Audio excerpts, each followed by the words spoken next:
to the podcast, Frank. Thanks for joining me today. My name is Chuck Ham. We got Frank LLosa from KetoneAid, and I've been spending a lot of time learning about your products and using your products, and I'm excited to talk to you today about it. I wanted to give you a chance to introduce for yourself what your products are all about, and then I want to get into some of the things that I'm interested in talking about here. Sure. Yeah, so we sell what's called a ketone ester, otherwise known as a type of exogenous ketone. And people use it for sports performance, but they also use it for a substitute or to help people get off of caffeine as an energy source. And it's basically just a much healthier fuel source other than glucose and sugar. The interesting thing here is that the body also produces ketones. So people who aren't familiar with a ketogenic diet, otherwise known as the keto diet, might not know that the body produces the same thing that you're trying to promote through your products, which is ketones in the bloodstream. Can you explain that a little bit? Sure. Yeah, it's similar. On the ketogenic diet, when someone fasts, haven't eaten for multiple days, or they just cut sugar out of their system, like a ketogenic diet where it's 80% fat, 15% protein, and 5% carbs, if that's what you're eating, you can then go into what's called the natural state of ketosis, where your body says, hey, if you don't give me more sugar, I'm going to start burning your fat reserves and turn that into this emergency fuel called ketones. And I got into this through my wife's godfather, Dr. Richard Veach. He was trying to, over 40 years, tried to invent a way to mimic some of, not all, of the benefits of the ketogenic diet without having to be fasting and do the ketogenic diet. So just giving you the end product, the ketones, one thing it won't do is it won't burn fat for you. So there is a little bit of a misunderstanding thinking that you can drink this drink and it burns fat for you like the ketogenic diet. That's the one thing that one of the few things that it does not do. It skips the fat burning stage to deliver ketones into your bloodstream, and there are numerous benefits of that. Hence the name that you use in your marketing, the fourth source of energy or something like that, right? The fourth food group. So there's carbs, protein, fat, and then ketones is kind of like a fourth new macronutrient. So the blood on its own gets ketones even if we don't take the KetoneAid products, the blood will get ketones just by virtue of burning fat, is my understanding. So if you're fasting or if you're on a ketogenic diet, once the fats that you consume, even if you're not fasting, if you can eat fats, and this doesn't apply towards like eating proteins, if you're eating fats and the fats hit the liver, I think it is, then the liver starts producing these ketones and introducing those to the blood. Is that about right?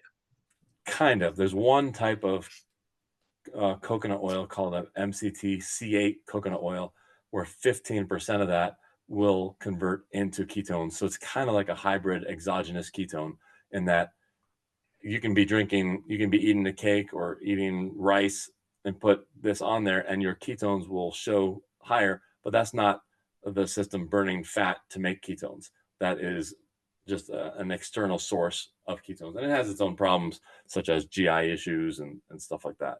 So, but generally eating fat, you're not going to burn ketones unless you are out of, it's more burning the fat in your system than burning the fat that you just consumed. Got it. Okay. I don't think I fully understand that, but I heard what you said. There's a lot of science behind this. And I'm wondering, one of the questions I always have is, because you often ask, what is your protocol? It seems like you're also studying and trying to figure out how this works best for people. Can you explain some of like the research you're doing, some of the things you're trying to figure out, what some of the questions you still have? Well, yeah. So there are numerous 10, 20, maybe 30 human clinical trials on ketone ester. But that isn't necessarily what we recommend as far as real world protocols, because a lot of these clinical trials, they want to do more is better. They only have one chance and they got a grant. So they're just trying to stack in huge amounts. I'm talking $30, $60 per event amount of ketone ester, and that's not realistic for humans.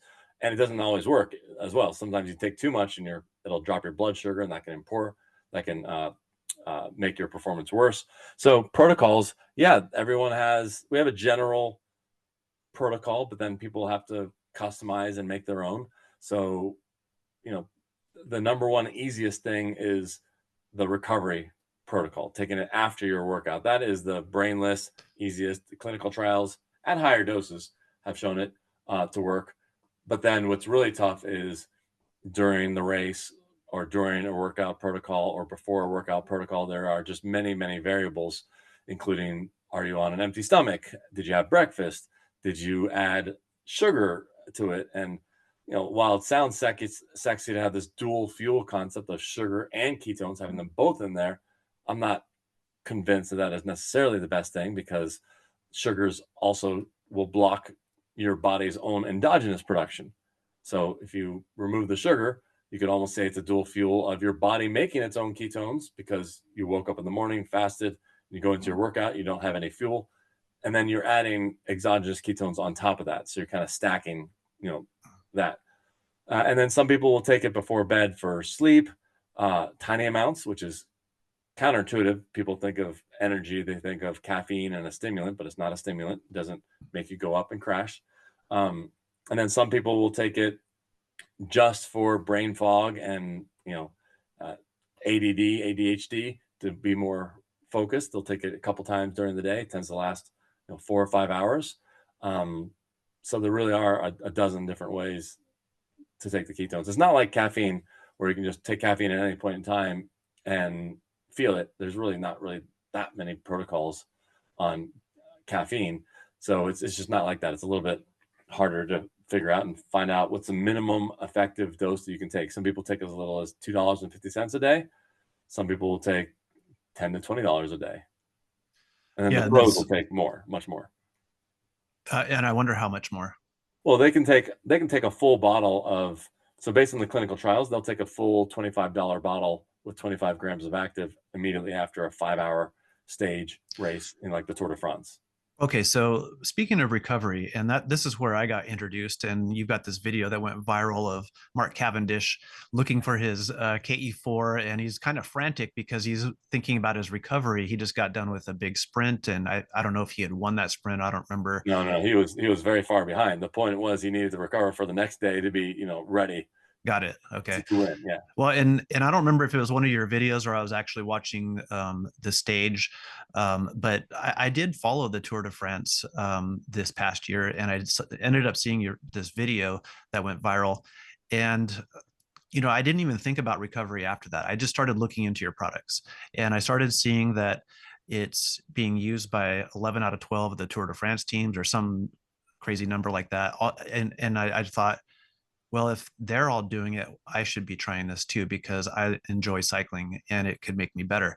And I started with the protocols, and immediately, even with the tiny little dosages that you recommend just for trying it out to see what your tolerances are and how your body feels, to start figuring out what your protocol should be, I started feeling something right away. But I didn't focus on the recovery until probably a couple of months ago, and just noticing the huge differences. What is happening in the body with the exogenous ketones and KetoneAid? Why is it helping you recover better than, say, the traditional recovery methods?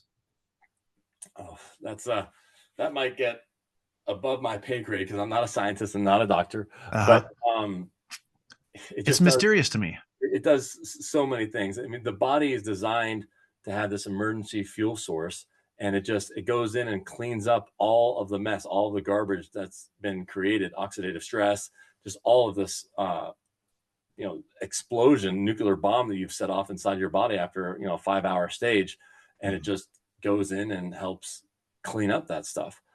So you were using it initially for like pre-workout and during workout, and you saw some recovery, because some people will see recovery benefits even taking it pre and during.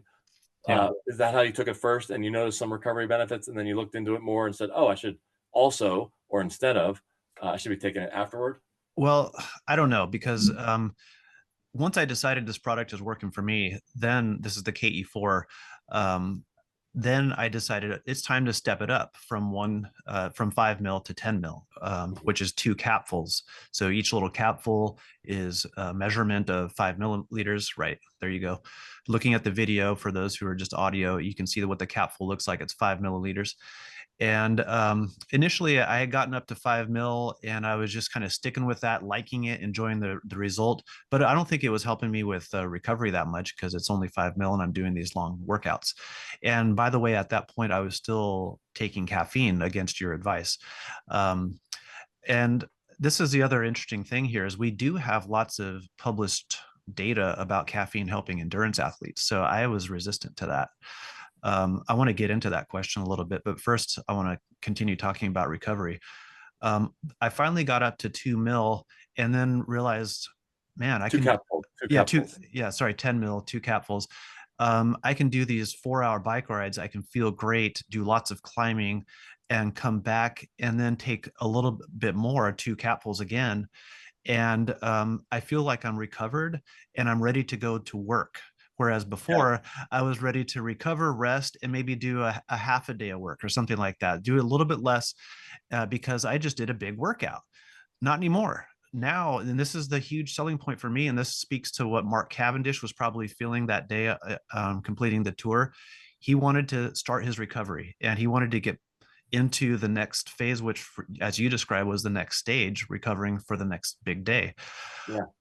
I would like to know what's going on there, but one observation I have, which is similar to the way it was helping me pre-workout, is it reduces inflammation. I mean, your whole body just feels less on fire. What's that about? What do you think? Well, yeah. So it's absolutely anti-inflammatory, but also sugar is very inflammatory.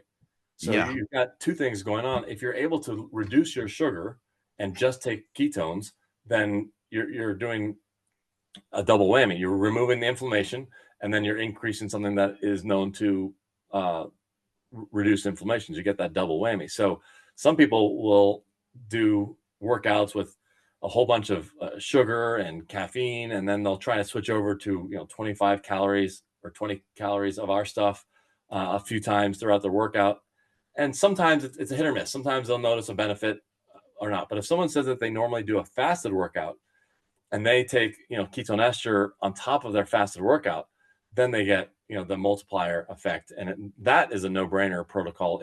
If you're already doing a fasted workout, if you've never done a fasted workout, it's kind of hard to compare all this sugar.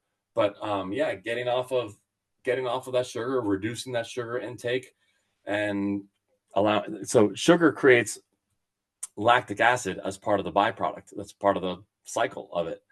But ketones don't create any lactic acid. It's just not part of the equation of how the molecules turn into energy, into ATP. so ketones, this is the weird thing about ketones.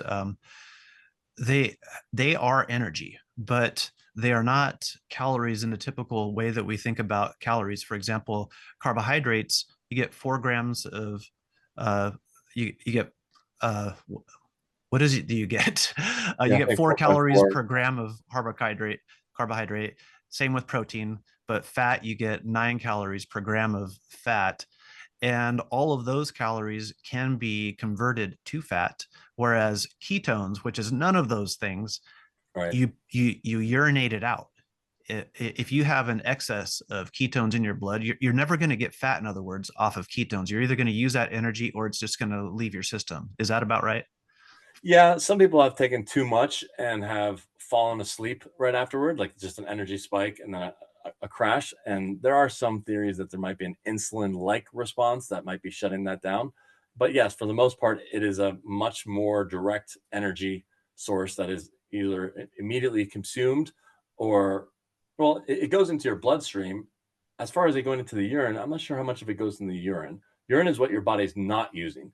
This stuff, I guess, if you got high enough, some of it would show up in the urine. But for the most part, you can test your blood ketones to see, and it peaks Mhm. at 45 minutes, and then it comes down pretty quickly. And people say, "Oh, the ketones are gone," and I have to explain, "No, no, they don't do anything in the blood. They don't do anything. They don't make it redder. They don't make it more viscous. They don't do anything. It's when it leaves the blood that it goes to the brain, goes to the muscles, goes to the cells, mitochondria, goes everywhere. So it's very, very efficient to go to all the cells. So I'm not sure how much has actually gone through the urine. I haven't seen any papers where they analyzed urine because everything has been about blood. When you refer to papers, are you referring to studies of just the exogenous ketone Yeah. monoesters and I mean, because I do these like chat GPT queries and I ask these questions just because I'm trying to put it all together in my head. So I'm having these conversations and it's telling me that ketones generally, it's not really referring to the studies, I think that the papers that you're talking to, but generally it says it confirms that you're never going to get fat off of ketones. And if you're not using it, then they leave your bloodstream. That's one of the things. Well, ketones for endogenous ketone production. So when you're burning fat to make ketones in Right. your system, Right. that is, people will piss on a urine strip to see if you're in quote unquote ketosis. So Ketosis. they do that, but I just haven't seen any clinical trials where they're testing urine because everyone has cared about the blood. But I will give you an example of how you can get fat on exogenous ketones. If you think that they're going to make you lose weight, and then you're more apt to do what's called a cheat day because you think that, oh well, now once a week I'm going to eat a cake or eat whatever I want on Friday. I'll just drink my ketones and I'll be back in ketosis. And they think that it Yeah. erases that entire cake. And we've had people say, hey, I took your drink and it didn't work for weight loss. I want my money back. I ate a cake, woke up the next and took the ketones, woke up the next day and I gained 2 pounds. I'm like, what? Like, there's so many wrong things about that. So if it leads to you eating worse, that can, that can lead to weight gain. So a different angle to the same question, I think, is I take 10 mil of KE4, and I would say that I'm on these fasted workouts, but my protocol is I wake up in the morning, I start hydrating. I usually have a bowl of spinach microwaved for 30 seconds with a teaspoon of butter in it, and sometimes I'll have some nuts. And if I do that, I feel fine, and I know I'm not giving myself any kind of sugar spike by having those things. I get on my workout, and then I'll take the 10 mil of KE4, and I usually mix it. By the way, I mix it with a electrolyte drink, no sugar, no calorie electrolyte drink, Salt's fine. and the delivery seems to be better for me versus if I were to just take it straight. I was taking it straight Oh, for really? maybe, yeah. Uh, I would, would, that's what I was going to go to. I would, try it without that spinach, without that butter, because that food isn't going to convert in time to your body in your workout to be actual energy. So I'm it not can taking it be for, I'm not eating it for that purpose. right. I'm eating it just to give myself nutrients that I know my body needs for the long term. Because here's the angle that I'm trying to present, which is I go on these long workouts. They could vary from 2 hours to 4 hours. I feel great. I'm not eating anything during the workout, and that's all I've eaten. So from 6 a.m. till about 1, I've done about a third of a day's work at my desk, and I've done about a 2 to 4 hour workout depending on the day. And by noon or 1, that's all I've consumed except for water and more electrolyte drink. And I continue to drop weight. I feel good. And the angle that I'm trying to explain here is that the energy is coming from somewhere. You've got ketones, and that's obviously energy. I'm also obviously burning fats that I have in my body, Right. and a little bit of the calories that I've consumed from the night before or something like that. What are your thoughts on that? So a couple things there. We had someone who was a continental team coach, and he had his entire riders, 5 to 7 riders, go to this training camp for 5 to 7 days, and they were doing like 4 to 5 hours per day, and they would do empty stomach, and then they'd take 10 grams of active, let's call it 20 mLs per hour for their 5 hour workout. And at the end, he said, they're not hungry for dinner. Should they eat dinner? They haven't eaten all day. They haven't eaten breakfast, and they've been riding for 5 hours. Should they eat? And I was like, I don't know. I guess so. Otherwise, they're just going to melt. So yeah, catch up on your calories. But then he looked at the bottle and he's like, this doesn't make sense. Like, the number of calories that they just burned, where is it coming from? And yeah, the theory is that it's allowing the body to do endogenous production, so burning the fat reserves that it would have done naturally, but loaded up with sugar, so it's stopping that, or you did a fasted workout. And when people do fasted workouts, they tend to be at lower watts, 5 to 10% lower watts, and it's just not enjoyable because you're thinking about food. It's just not enough ketones to suppress your hunger. By stacking them on top of each other, they didn't think about food, and they were able to go 5 hours. So the only thing left is that you're burning your own fat. You're making your own calories, and you don't want to burn your muscle too. If you go too much into your fat reserves, one theory is that you're going to start burning some muscle in order to try to make glucose. Right. But Right. here, ketones are supposed to be protective of your muscle as well. So as far as your protocol, that's an example of, hey, great, you found something that we have not seen before that I haven't recommended or suggested, but hey, if it works for you, I would have thought any food beforehand would kind of slow the delivery and maybe stop it from entering into the system efficiently. But post that on the Well, message board and let other people know, and see if it works for them. yeah, but there's another angle here to this question, and that's the intensity of workouts, right? Because if I'm going on a bike ride, I can go slow for all day long, and it'll be a good clip, but it's a typical fat burning pace. It's a low endurance pace. You're not going fast. There's no heavy exertions, no sprints. Um, I do like climbing quite a bit. I can climb slowly. And if I climb slowly, it's also still kind of a fat burning thing. But if Mhm. with my friends who are heavier, that's never going to be an easy endurance pace. They're going to be, even if they're going slow, it's going to be an intense workout for them. Um, I have hit the wall a couple times. Some people call it bonking. You're basically depleting your glucose.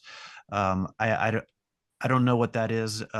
Both times I've hit the wall several times throughout my life, but a couple times since I've started KE4. So I'm still experimenting, trying to figure this out. In both situations, I had been almost entirely fasting, and that's one of the reasons why I'm a little bit resistant to the fasting, because I hate that feeling, and it kind of sets you back a little bit with Mhm. recovery. You have to get home, you have to get yourself replenished, and it just doesn't feel great, right? So hitting the wall, that to me is the way I explain that is I have completely run out of glucose because of additional energy, like intense energy expenditures. I didn't stick to the slow pace. I didn't. What do you say about that? Like, what's going on Sure. there? So a few things that ketones help more for. They do help more for hills, so more so someone running. But even in cycling, if you go up a hill and you're at a slower cadence, that has slow twitch muscles. So the ketones work exponentially better for that. That also works exponentially better for altitude. So keep that in mind. If you're at altitude, it's as if you're 25, 30% lower altitude. But yeah, if I'm doing a not CrossFit, but Orange Theory type workout with some sprinting, and I'm fasted and ketones alone, yeah, it's not ideal for that sprint because it'll drop your blood sugar too much, and you don't have that in there. Now, one thing you can try to do is add a slow carbohydrate. So Mhm. not a glucose spike thing, but something like you can. And we had us in our snake water drink. This one right here. Yeah, We I've used that. I like it. but I don't recommend the 12 ounce for actual sport. That's more of like a Red Bull replacement. So caffeine free, but better Mhm. than caffeine. And but we had a concentrate, which we might bring back, which has 50% of the active ingredients, 50% ketones and 50% a slow carbohydrate to kind of give yourself a little bit of a floor. So you Mhm. could try something like allulose, not allulose, UCAN, or the ingredient is isomaltulose, and try to see if that won't give you the inflammation of carbs, but then kind of give you a little bit of a floor on your blood sugar, dropping too much. But yeah, it can happen. Now, one thing you should be watching is your heart rate. Um, People that do a fasted workout tend to notice 7 beats per minute lower heart rate at the same watts. So what Interesting. you can do a lot with that. If you know that little that if you have the certain threshold where you're going into the glucose burning or you're in the fat burning, and you just move that threshold, that you can actually stay long forever at that 7 beats per minute or 5% watts higher, you know you can really exploit that, and that hasn't been shown or no one's looked at that in any of the clinical trials and stuff. They actually, one of the doctors, I did a podcast with him, one of the researchers on KetoneEster, and he said, oh, every paper that we've done or seen, the heart rate has gone up. I said, yeah, but all of your papers are combining high doses of ketones and high doses of glucose. It's a very, very different state than and breakfast. They always have breakfast. Very different state than a fasted workout, and having none of that, and no caffeine. Caffeine will raise your heart rate, but my understanding is it doesn't really change the threshold of fat burning or not. It's kind of like an artificial number. But if this is not artificial like caffeine, and it actually lowers your heart rate so it's more efficient, then you could be at that steady state for a long, long time. And one of the things you said is after your workout, bringing your brain back for the workday. That's a huge thing that shouldn't be Huge looked at. benefit. Like whether you're at a gym just doing weights, like your brain is one of the first things that goes because it sucks up all the ketone, all the glucose. And sure, some people might be able to just suck on a sugar replenishment thing, but it doesn't get to your brain quite right. It just like the brain says, oh, we've had enough sugar. We're just going to block it off for an hour or two, and we're just going to be in this brain fog state. Ketones deliver it to the brain in a different pathway and just kind of brings you back, to normal. Any serious endurance athlete needs to get on KE4 just for recovery purposes, especially if you want to work, right? If you want to be both an endurance athlete and professional, working in your career, go to work and not lose a lot of time, I highly recommend it. And also 2 workouts a day. It's a huge thing. Yeah. Some people do 2 workouts a day. And one guy who was a weightlifter, he said, I've taken steroids and I've taken this. And when I take the KetoneEster after my first workout, the second workout feels as if I hadn't had the first workout. So it's just for the central nervous system reaction, it was just, very powerful. I got started into big bike rides in the mid 90s, and I eventually, as an adult later, started a bicycle shop, and then I had a few bicycle shops. One of the things that we introduced, and we had bicycle shops for over 10 years up until 2018. So I got out of it entirely at that point. But we always had nutritional products. So, and I was racing quite a bit at the time. So I was trying all the different products that have been available, the different the muscle milks, the protein drinks, and all the different the Cytomax and all their products and all the pre-workout stuff. You name it, whatever it was. We had a distributor that was selling to us whatever we wanted, and I was trying all of it. And the point that I'm making is that none of it for recovery matched what I'm experiencing now with KE4. It's amazing, and I don't quite understand it, but what you say is my experience too. Yeah, it's hard to explain on a Facebook ad, like, hey, try this new thing. It doesn't really convert in Facebook ads. And our tagline was no claims, just results. Because if I start listing all these claims, you're just gonna be like, yeah, right, whatever. So we kind of took the marketing angle of, the Tour de France riders aren't being forced to drink it. And you saw Mark Cavendish freaking out because he couldn't find his bottle. Because he was like, where's my bottle? Where's my, and the assistant said, I don't know, it was over there, and then he's like, there it is, and he grabs it and he chugs it. And another rider on a different team actually saw that video and said, you know what, don't tell anyone my name, but that's exactly how I feel when I finish the race. So those guys feel the difference. And I think that the numbers have shown in the Tour de France that the last week, where normally the watts are dropping over the last 10 20 years, they're just not dropping the same way, and they're able to maintain the watts. And I have one podcast with a continental rider that his father called me freaking out, asking for all the anti-doping proof. I think I watched that one. Yeah, because his son was doing so well. He's like, well, what's in there? And he said, well, over the years, he's very analytical and tracks all of his watts and what he does from one stage to another. He's like, I have a clear drop off. And here I'm just not dropping off. And it just the same watts that I had yesterday, I'm just as if I didn't have a 4-hour ride yesterday. How is that possible? What is in this stuff? And he was doing stage races. He wasn't paid to say that. He bought the stuff. Right. Yep. And on that note, your product is KE4. I'm assuming other of your products are tested for World Anti-Doping Agency compliance as well, and they pass. Yeah, we have the ketone shot as well, which is our like $5 diluted, tastes much better. The KE4 that you talk about, I mean, it tastes fine if you're expecting a mix of burnt tire and tequila, bad tequila. It's very, very strong. You can dilute it a little bit, but if you dilute it too much, then you're drinking a whole bunch of nasty. The ketone shot is just $5 a bottle, about the same price per gram, but then people can take the entire bottle, or they can slow release it into their water bottle for their rides. I like to do a little bit right before the workout and then slow release the rest of it into the water bottle. And yeah, we do the water testing for each batch. There was some controversy of, is this going to be banned because it works? And things don't get banned because they work. So if red beet juice was proven to be amazing for performance, they're not going to ban it. They ban things that are found to be unhealthy. And this actually is the opposite. It actually cleans up the unhealthy act of riding 5 hours a day. And if you want to get into the science of, why and how it cleans it up, I did a podcast with William Curtis, who is one of the scientists that's been in 5 different papers on KetoneEster. And he talks about why Tour de France riders should be using this for recovery. And he goes into the science way above my pay grade of what it does and going in there and cleaning stuff up.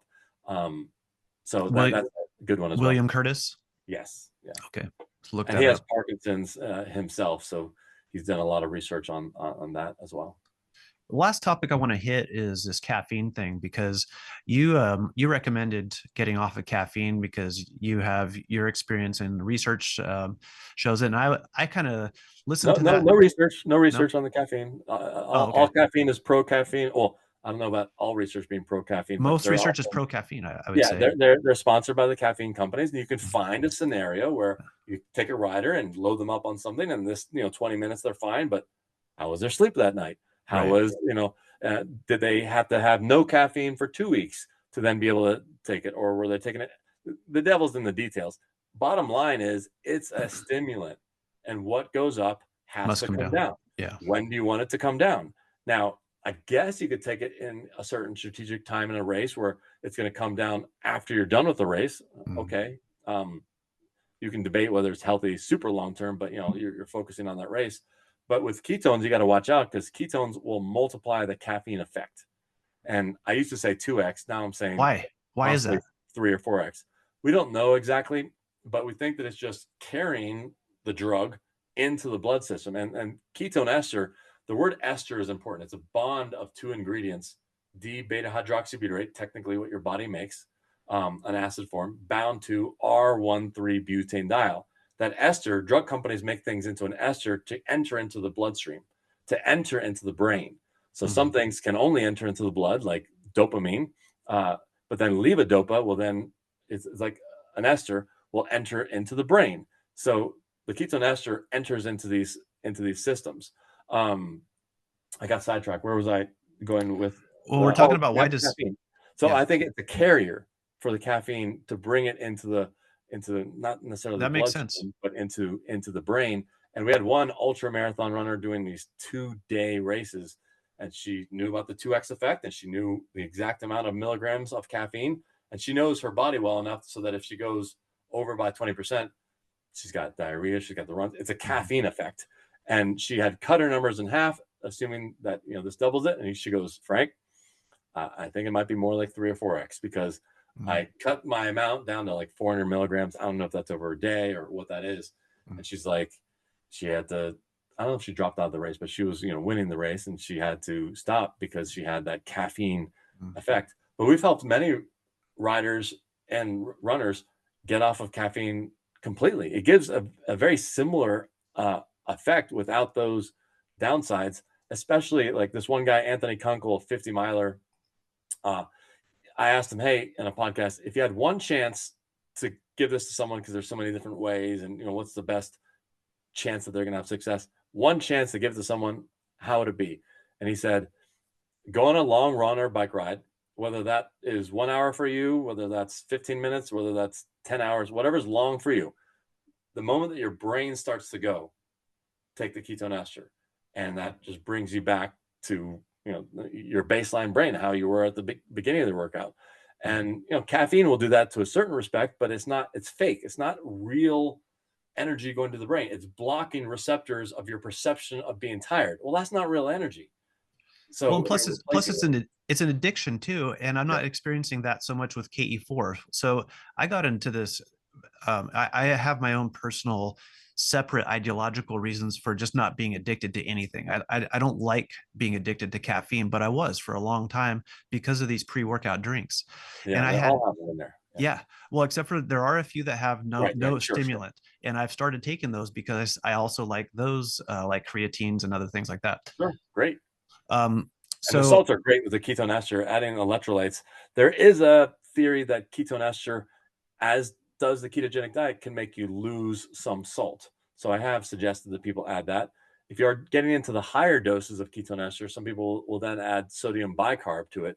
But that's only at the higher doses because it will lower your pH in your blood at higher doses. You're taking 5 or 10 mLs. I'm talking about clinical trials where they're talking about 50 mLs and they see a little dip and mhm. their pH and they're freaking out.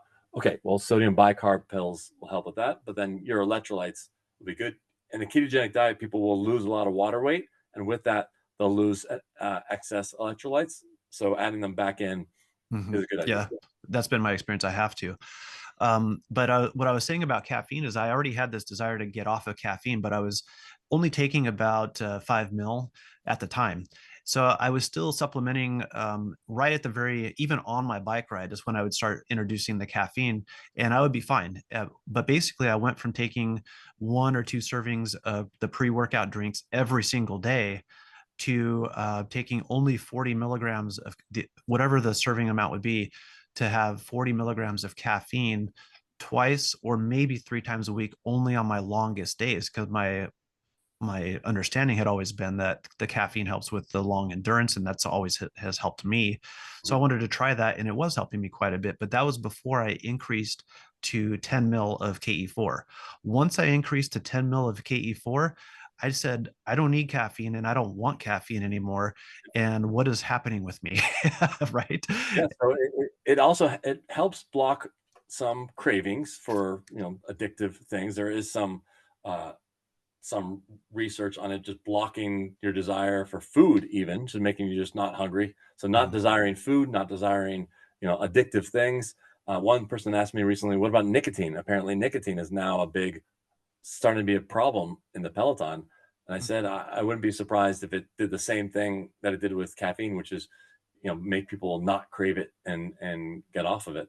But yeah, not a caffeine fan. If there's nurses and doctors out there that start their morning with caffeine and then they have to have like a cup of coffee every 3 hours all the way up until 9 p.m., which then destroys your sleep and you have a vicious cycle again and again, they're the perfect people to try the ketone ester. Now, one lady, she wanted to return the ketone ester because we have a return policy. We allow people to return it for whatever reason. Whether you take it right or take it wrong, we'll return it. I was talking to her for about a half an hour. At the end of the half hour, I figured out that she used to take 6 cups of coffee. And then she was mad that the ketone ester did nothing. I'm like, okay, did you take any caffeine during that day? No, no. I was like, well, what do you normally feel when you don't have caffeine? Oh, irritable, brain fog, headaches, listed all these things. And you felt nothing. It's like, yeah, man, like if that's not success, getting you off of 6 cups of coffee, cold turkey the first day, I was like, tough crowd. Like that should Yeah. be blessed. I mean, you have all these, just to start wrapping it up here, Frank. So we don't go too long for you and for the audience. We have all these different health benefits, and I don't understand everything that's going on there. But there's one additional health benefit which is, just getting off the sugars, getting off the carbs, and not feeling addicted to that anymore. It's changed my whole dietary lifestyle. I eat differently. I feel different. I have better energy. And I think part of it has to do with just the ketogenic diet, but I know a lot of it has to do, Are especially you with keto? Are you? I'm I I, missed that part. yeah, well, I'm 80-90% keto. I mean, Okay. the only thing I would say actually no, because when I say 80-90% keto, I'm thinking the amount of carbs I'm still eating. I guess people on a keto diet do have some carbs. I have some carbs, but it's only at dinner time, so I'm not making my wife crazy. Okay. And at that point, I'm limiting it too. So if she serves potatoes, I don't even have them. But if there's pizza, I'll have a slice of pizza. Right. Okay. So yeah, I mean, I am keto. That's part of my whole program right now. But I would say an additional angle here is to get on keto, because if you're still consuming the amount of carbs that the normal American eats and that I used to eat, you're not only adding all this inflammation to your system the way you're talking about, you're also spiking your insulin. You're creating fat creation, right? Just the whole environment for fat to accumulate in your system, and you're just never burning it because of all these reasons. So, I, it's an amazing product. What else do you want to say about it before we wrap it up, and you can plug your company and website and all that too? Sure, yeah. The ketogenic diet, I've been keto and vegan for the last 7 years, is probably attributing to a lot of your general overall energy, not so much the K4 in a ketogenic state is probably helping you because you otherwise would not have had enough fuel in your workout. So now it's adding a fuel that's compatible with your ketogenic diet. But you don't need to be keto in order to have use the KE4 for the workouts. I used to have to just consume so many carbs. I used Yeah. to be a slave to a nutritional program with tons of carbs. Yeah, and then people will finish their workout and they might have burned 500 calories. And what do? They feel justified to eat 800 calories of junk food. Yeah. And this, when done right, it blocks hunger cravings and sensations, and you just don't need it. Real fast, maybe we'll leave it for the next podcast, but our sister company called I didn't know Hard. you had a sister company. Yeah, it's Oh, called Hard Hard Ketones. Okay. Ketones. Yeah. And that is a different type of ketone. So that's really confusing. We can go into it, maybe another time, or people can research it. And it's a different type of ketone that does the opposite of what the ketone ester does as far as energy and feeling motivated to go. It is actually more of a relaxant and helps people get off of regular alcohol and while still actually giving a buzz. So you get a buzz, you feel really relaxed, doesn't mess up your sleep. Some people say it actually improves their sleep, and it raises your ketones as well. So you could kind of use it as a post-workout thing if it's at the end of the day. You don't want to take it before going to work because it will make your brain a little bit slow for a little while. But that's a really, really interesting drink as well to help people get off of alcohol, because the best thing you can do for your health, if you're only, I only have 3 drinks a week or only drink once a night, that is the lowest hanging fruit, is getting off of alcohol. And this helps block those cravings and help you switch, cold turkey straight over to this stuff. And then eventually actually off of our stuff. That's actually the best case scenario. 10 years of drinking, once a night or twice a night, 1 month of this stuff that might look expensive at first, but then we just helped you get off of 10 years of drinking, which could cost, $10,000-$30,000. Well, I have a buddy that I train with on Saturdays, and he, like me, we're both about the same age. I'm getting close to 50. He's about the same age, and we both have been cycling for our whole lives practically. And as we've aged, we've realized it feels like we're fighting the bike and we're fighting these workouts now, but we still love it, and this is still what we do. This is how we stay in shape, but it's getting worse and worse. And like the result and the output, and so the amazing thing for him, in the same process, he's also taking KE4 and doing the same kind of things that I'm talking about. He hasn't fully gone keto, but he found, as he's done this without taking the product that you just talked about, he's quit drinking. He Yeah. doesn't. He was drinking 5 beers a day. Oh, wow. Well, Yeah. there was an NIH study on ketone ester to help alcohol cessation.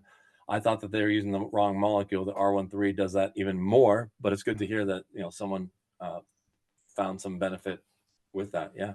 Can you give the name of the product that you're just holding up? Hard Ketones. So hardketones.com. Yeah. And apparently that flavor that I'm following your Facebook group. It's the favorite flavor, the ginger mule. Well, the ginger mule is 20% stronger. So we put more of this ingredient in that we call keto hall. Oh, okay. And it's 20% stronger. So it has more of a kick. And we had to kind of put some ginger spice in it. The best tasting one is the pina colada. We have a wine-ish one, but you really have to manage your expectations, because if you're comparing it to 30 grams of sugar mocktail with no active ingredient, like, we're not winning taste awards. Mm-hmm. Our focus is the buzz and then being not bad on the taste. So we have 0 carbs, so 0 sugar. And then we are trying to overcome 15 to 17 grams, not milligrams like THC, grams of a very nasty material. So, the goal is to be pleasant, but need to manage expectations. I think the pina tastes the best. The ginger mule is a little bit stronger. And then we have an unflavored, unsweetened one. It's not unflavored. The flavor is horrible. We actually call it raw and nasty for bartenders to make their own. So we have an unsweetened version, but that stuff tastes very, very bad. And you better be a good mixologist. Even worse than the KE4. Oh yeah. The KE4, we try to mask it and put some, we call it very scary cherry to kind of mask it. The raw stuff straight up is I think the sucralose has been fine. Yeah, we have two versions. We have a stevia-based version of the KE4, but we also came out with a sucralose-based. Some people are super anti-sucralose, and that's fine. That's why we have the other option. Okay, yeah. Well, Frank, it's been a pleasure. Your website is KetoneAid.com, right? What did I say that right? And there's no Y in there. Some people type it with a Y, so KetoneAid.com. Yeah, and we have a Facebook group that you can that's linked to from the front page that you can go and ask questions or see other people commenting about things that do work, things that don't work. Someone will direct message me and say, hey, this did not work. I say, hey, go put it on the forum. And they're like, you want me to put a negative thing of something not working on the forum? Like, yeah, because I want to manage expectations. And when people see 3 negatives and they see 3 positives, they're more likely to believe the positives. So I'm all for the good. I've appreciated your openness and transparency about what you know and what you don't know, and claims you're making about the product. I think a lot of people are already noticing that. In the Facebook group, I've noticed also has people of all types, non-athletes, lots of non-athletes. People are just doing the hard ketones because they're trying to get off of drinking or whatever their reasons are. So I recommend it. Frank, I appreciate one last thing with it. You're talking about the older you get. So the ketone ester, one element of it, the older you are, the better it works.